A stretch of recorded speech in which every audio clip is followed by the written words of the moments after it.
Hey everybody, Zian over here from Nintendo Life.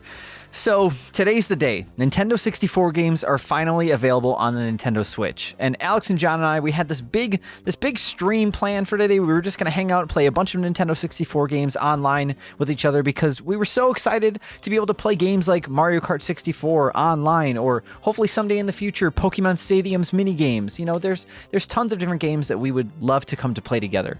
And unfortunately, there is a small setback about all of that. Now, I realized I didn't really explain how all of this works. So for anyone unaware, the Nintendo Switch Online has now just received an expansion pack. And this expansion pack gives you access to Sega Genesis games and Nintendo 64 games. And so you can go ahead and play these games by yourself, or you can play them cooperatively or versus, locally with friends, but you can also take them and play them online, just kind of like you could with Nintendo and the Super Nintendo games that were available on the service as well. And so, but when we went to go stream games today, Alex and John, they played together for a little while, and it was going pretty well for them from what I heard. And then I hopped in, and John had to leave, but it was just Alex and I, and my connection was terrible. Now, I was using a wireless connection at the time. I've played Switch games online with them in the past. We've played Smash Bros. I've played Apex Legends wireless. I'm not like a big online gamer, so I don't play a lot of games online. Played some Switch games online before wirelessly, and it's been just fine. And so I switched over to a wired connection. I disconnected my computer from my wired connection, and I hooked it up to my Switch instead. I rebooted my software, and Alex and I got in back into the same lobby on the N64, and the connection was almost just as bad wireless versus wired. It felt like I hadn't even made the change. So we checked my settings, and sure enough, I was wired. It was absolutely terrible. It was so bad that if you go check that stream, you'll actually notice that the audio is horrifying, because what I'm assuming the game is doing is it's prioritizing your inputs and the visuals, and it's basically making the audio fall behind or something, and it slows down, I guess is what happens. It sounds like it hasn't been pitch shifted. It's just been slowed, I suppose. And so you listen to this cutscene, or the intro screen for Mario Kart here. I'll throw this up. I won't throw it up for long because it's just horrifying.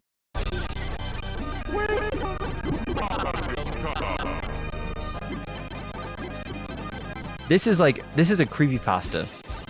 This is what that basically is you boot up Mario Kart 64, and you get into the level select screen, and there's just Mario on the ground dead with a bunch of blood around him, or like a floating head or something in the middle, and there's a fire all over the place, and or Mario's dumping gasoline on his Mario Kart. Like this, the audio, that is the feeling that this audio evokes.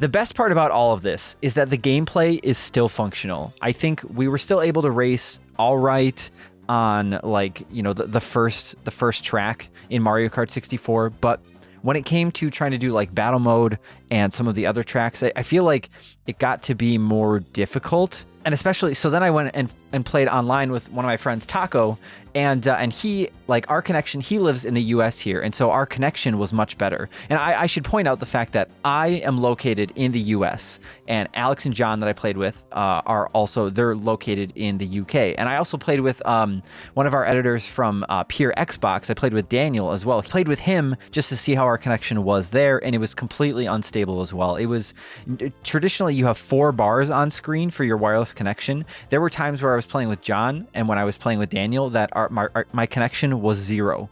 I had no bars on screen. It almost looked like, one could have thought that I had full bars, but actually gray bars means no bars. You have next to no service. So, and it looks like there's a point where if the audio is starting to get disrupted, the game on screen will actually tell you that the audio is bad. But this is just not this is not the Nintendo 64 experience I was hoping for here.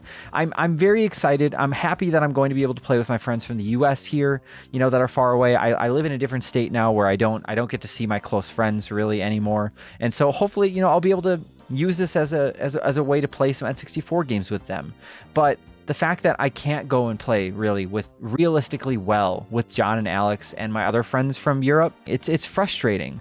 And so hopefully Nintendo can find a way to make this work. Maybe it's just impossible, but if we can play Smash Bros together and it feels if there's a bit of lag here and there, but otherwise it feels unaffected, why can't N64 be like this? So I suppose I'm making this video kind of as a warning, as just like a PSA that if you are planning to play with friends that are overseas, you might want to do some research, do some checking before you invest all of the money into the expansion pack. I mean, obviously there's still a lot of content in the expansion pack. You can play all these N64 games, you get the Animal Crossing DLC.